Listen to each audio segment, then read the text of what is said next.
So the spiritual search came before becoming involved in addiction recovery. It did, yes. It informed how you saw addiction recovery. That's right. That's right. Yeah. My 30s was all about success and like external. I'm not going to say I lost sight of, but like somehow I pivoted more to an outer focused life in my 30s and started a business and got the great house and the car and all the external trappings. And I love all that. Like I don't have any with that, but there was a moment, and it was right before I turned 40 or right when I was turning 40. Carl Jung says we spend the first 40 years developing a healthy ego and the second 40 dismantling it. That's right. A paraphrase. Yep. But I love that because I remember I was in my store and I was in my fabulosity, and I remember just thinking there needs to be more in life. There's something calling me. And I ended up going back to school at Unity Institute for 5 years, and my whole world fell apart at that point and lost the business. Because of your decision? Because of my decision. Wow. That's a sacrifice. I don't think that needs to be everyone's path. I want to be clear. But for me, I think what happened is I had this higher calling. And then I realized that a lot of the way I had built my life had been not in service of spirit, and no judgment around financial. Well, yeah. I know you get it. I feel that. Yeah, no, I definitely, built a couple of very successful businesses and then found myself in this place going, I am not spiritually aligned. I am running after success and perfectionism and a false world, a false God, whatever you want to call it. And yeah, my life it did fall apart. Yeah, mine. I'm actually going to write my 4th book. I finally decided that I am, and it's going to be more of an autobiography because I think sometimes I'll put it in the I can talk about how I came to these spiritual realizations and these principles and practices that have changed my life. I can dedicate myself to conscious recovery and conscious creation and helping the world be able to. That's my 3rd book, and to be able to create the life of their dreams. But I have sometimes hesitated to tell the deeper story of what really happened to create that. And around 40, things collapsed, but it was because I had this higher calling for my life, and all of that, which was built on a shaky foundation, needed to crumble. And I actually leaned in and embraced it, but it was painful. Oh gosh, yeah. Were you able to lean in spiritually at the same time? 100%. Because the leaning in spiritually preceded the collapse. So it wasn't that my world collapsed and then I said, oh, I want more spirituality. It was that I had a calling for more spirituality, and then everything that wasn't congruent with that needed to crumble. And in retrospect, I probably could have released it a little more gently, but instead I still was holding on. And so it ended up being dramatic loss of a business, loss of a partner, loss of a house, loss of a car, bankrupt, all of it. I did all of it. Legal situation, which was really messy. I did that too. Look at us. Yeah. Oh, I have to come see you. Yes, you absolutely do, or I'll come see you. Let's do this. You can see me on the way to your parents. I'll see you when I'm out in LA. That's perfect. Yeah, I want to share with our audience more fully. I'm trying to find my way into the questions because I love, in your writings over and over and over, you speak to looking at any kind of addiction. You never even look at the addiction itself. It's as though you take it off the person and you set it on a shelf, and you just begin doing what you talked about in a 3-day intensive or whatever. You just begin unraveling the emotional stuff. Oh, yes. And you've said it already, but would you just say it again? Because it's so good. Yeah. I mean, a starting point for conscious recovery is that first principle that underneath all this behavior, there's still an essential self that's whole and perfect.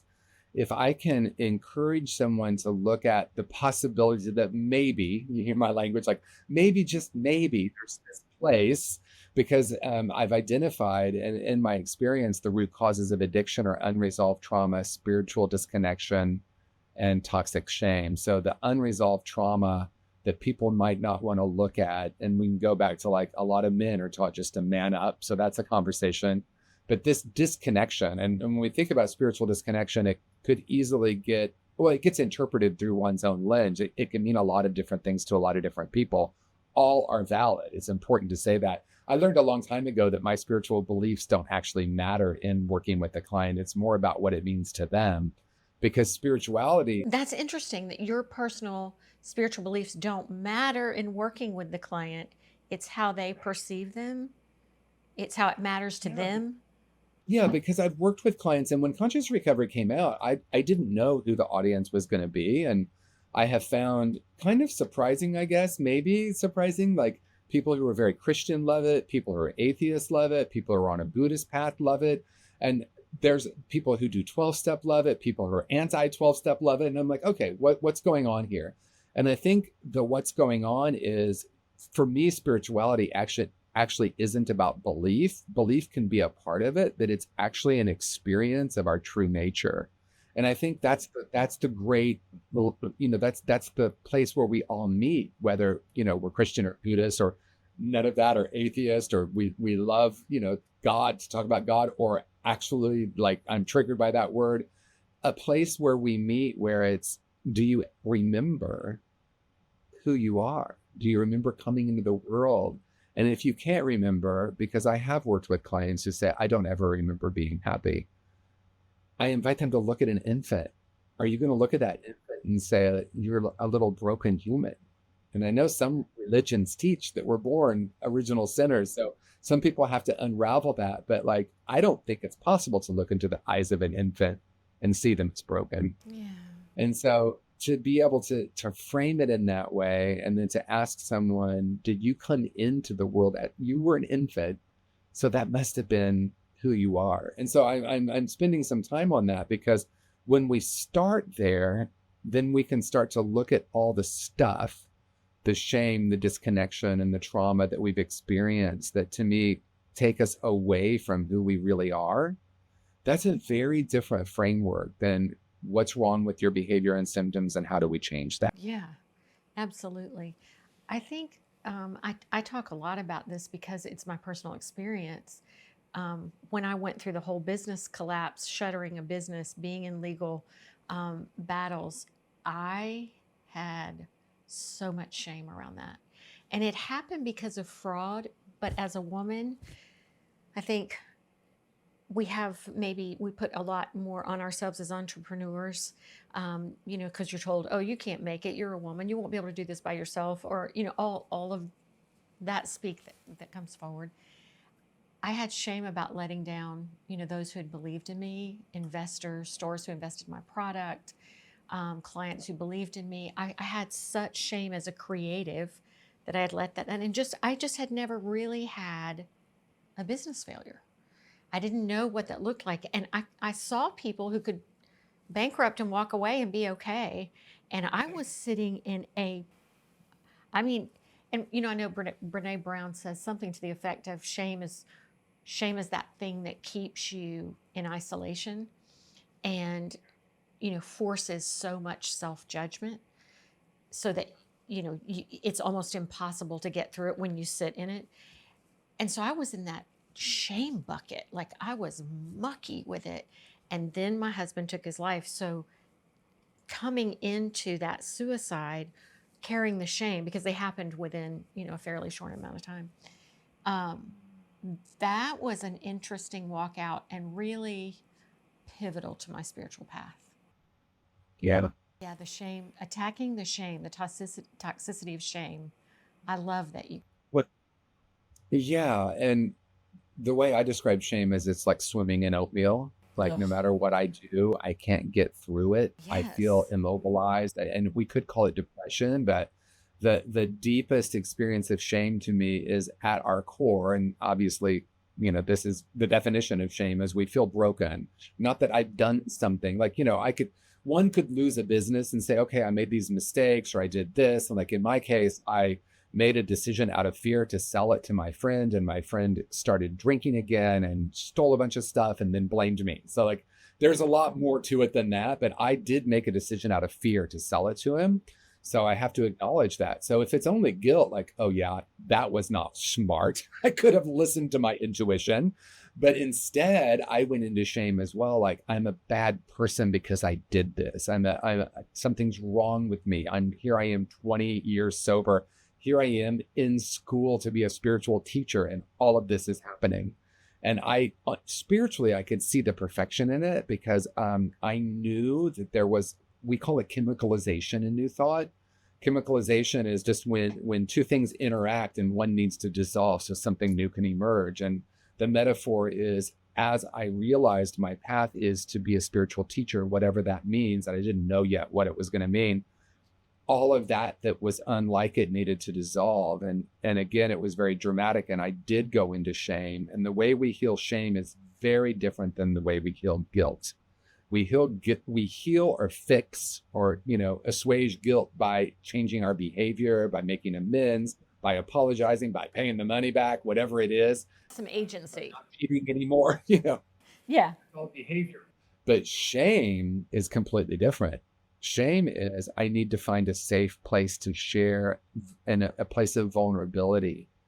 And usually it precedes the event. In other words, and I think this is important, at least to me it is, we often say, I feel ashamed because this happened. I invite, this happened because I felt shame. Yeah.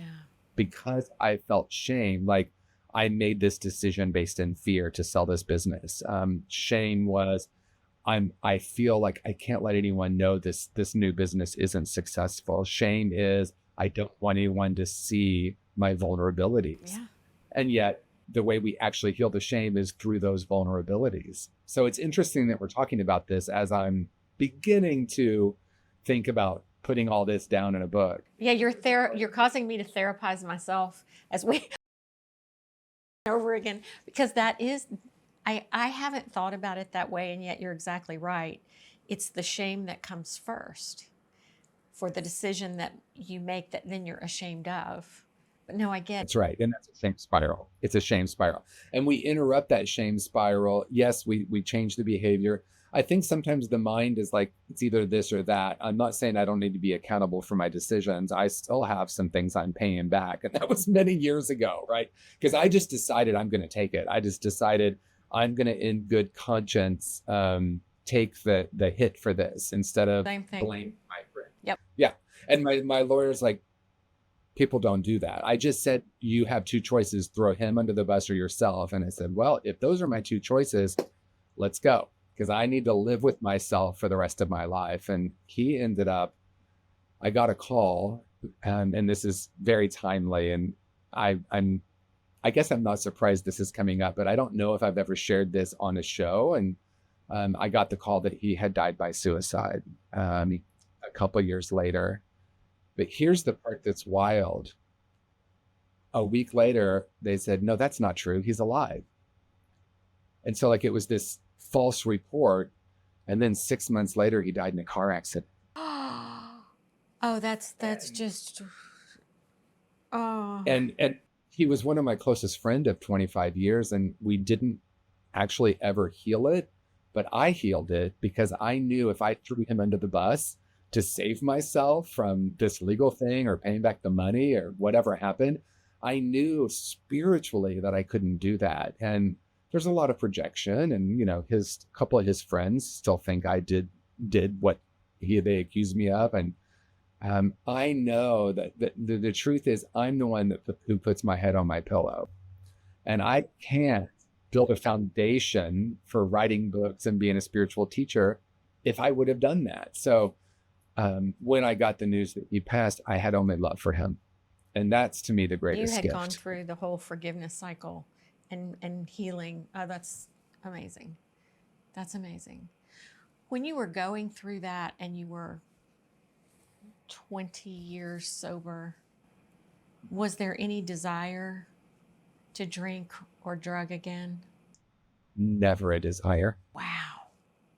Never a desire. There was a desire to use all kinds of other brilliant strategies to not feel, though. I want to be clear. Like I think for me, drinking and drugs has really never been an option. I've never had that craving since 1986.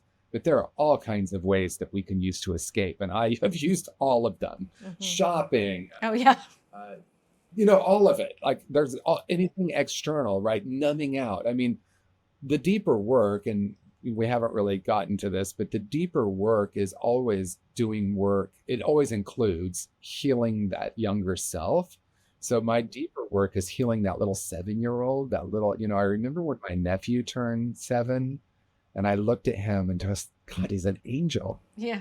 And that was the year I decided I was broken, unlovable, and not good enough. And so healing from that place of that 7-year-old has been such a big part of that process. I just keep being stuck in this part of your story. At 40, you're going back to school for 5 years to pursue this spiritual path. And, today your name is mentioned up there with the thought leaders in any kind of spiritual path. And you've only been doing that for about 15 years, right? That's right. You had a short runway from not being known. I mean, you're there. How in the world does that happen? Well, I'll tell you, when all of that was happening, I had a moment when I knew that I either needed to lean in and heal some of these deeper issues, or I was going to continue to avoid. And it showed up as I was part of a community, and the board, there was some stickiness with the board and the stuff that had happened legally and image. And, there were a lot of layers. And I remember feeling so much shame and so much sadness. And I realized I had some deeper work to do. And there was one point that I woke up and realized I needed to close the curtains, turn off my phone, and be with myself until something happened, until there was a shift. And Theresa, it was 72 hours alone in my dark place, moving into the darkness and realizing that it was time for me to do the deeper transformation.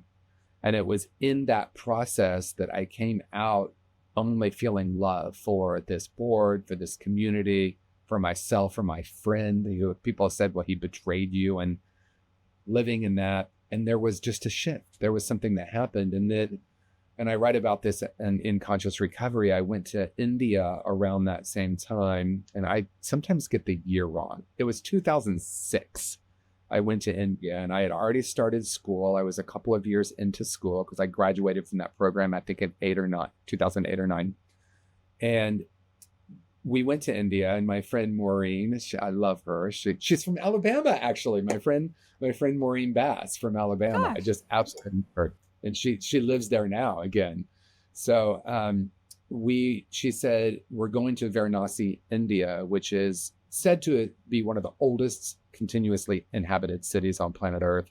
And in the Hindu religion, and this is an oversimplification, but it's my understanding that many Hindus believe if they go there to die, their karma will be removed. So people come there as a pilgrimage for their own death.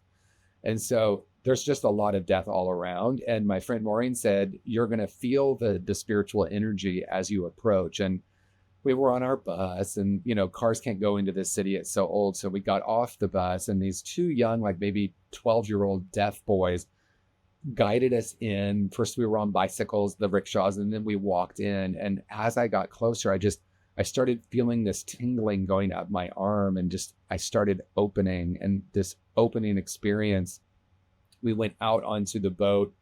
It's called the Arti Festival. It's Festival of Lights. And there's 7 priests on platforms doing this light festival. And I had an experience at that moment where it felt like my ego was completely removed. And I just knew only love. And I sobbed for it felt like 2 hours. I doubt it was, but it felt like that long. I just sobbed and sobbed. And suddenly, and this is such a magical story, and it really did happen, all the lights went out in the whole city. So it was just dark, except for you could see the RT festival. And then the only thing lighting the sky was the burning bodies. And we went on boat over to where the bodies were being burned. And my heart just came open in a new way. And I just had this profound experience of a shift happening. And of course, my ego came back. And of course, that experience didn't last forever. But in retrospect, I realized that I had a profound shift in the way I viewed myself in the world. And from that moment on, I just have known that it's my message. And by the way, all that interestingly enough, the culmination of all that legal stuff actually came after that. Oh, wow. It started happening and then it came after. So it's very layered. It though through a different lens because of those 72 hours and then that experience in India. I wanted to say something for the listeners just to be cautious. I think about what you're saying today makes me want to go into those 72 hours and work on some inner child things that I haven't worked on, and you're bringing them forward to me.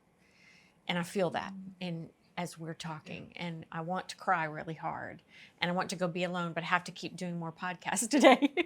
But in your 72 hours, you had already acquired a lot of tools.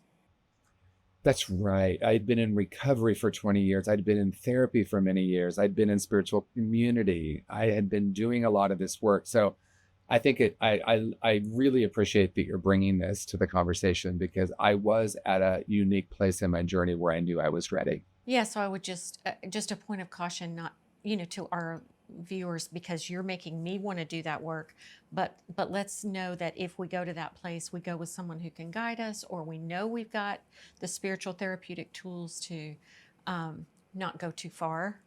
And you can tell I'm having suicidal PTSD in that area. Yeah. Yeah. But wow, that is And absolutely amazing. it is really interesting. And thank you for saying that. Because it's a very nuanced conversation, because in my experience, it's actually not doing that deeper work where people end up with suicidal thoughts. But we do need to be very, not cautious or even careful, but conscious about who we choose to go on that journey with us. And I think that there are places that are, like, I think of the Meadows. I think there's a place called On Site that they do week-long intensives. There are a lot of places that I think are equipped to help people do this deeper work. So thank you for bringing that, because I think, a lot of people are doing plant medicines now, and I think plant medicines can be a really wonderful thing, but I also think that can be used before people are ready. So it's always both and, not either or. Yeah. Well, just a few minutes left for us, and you've given us so much, and yet I feel like I need another few hours at a minimum with you to talk more about what's next for you in this next book, and really dive deep into the next level of this conversation. And I hope we have. Well, let's do part 2. Okay, I will. Definitely. Yes, I would love it. Just me too. Thank you. Could you just leave our listeners with, just love your talk about our worthiness, our wholeness. Could you just leave us with a little few minutes of meditation on that? Yeah. Before I do that, I want to also just acknowledge and honor you for the courage that you brought to this conversation. It created a safe space for me to be able to do that. And that is truly a gift. And even though we're half a country apart or more, I feel the spiritual connection with you. And that really is what the world is so hungry for right now. Thank you. I feel the same. I'm in tears, as you can see. Thank you. Yeah. And so thank you for that. And what I want to say to anyone watching or listening, you came into the world as a whole and perfect being, and that is the truth of who and what you are. So regardless of what you've done, regardless of what has happened, not only do you deserve a life filled with love and connection, but it's your divine purpose on planet Earth. And So find the love, find the support, find the safe people in your life where you can do what we talked about today and start to unlearn all the thoughts of limitation, lack, and separateness and rest in this deeper reality of oneness. And it's not only possible, it is the truth of each and every one of us. So I just am so grateful that I get to continue to spread this message and this journey of wholeness, because it's really why I'm here and perhaps why we're all here. TJ, you're a beautiful man. You are just truly a beautiful man. Oh my God. You have Thank blessed you. me to sit with you today. I feel the same. Thank you.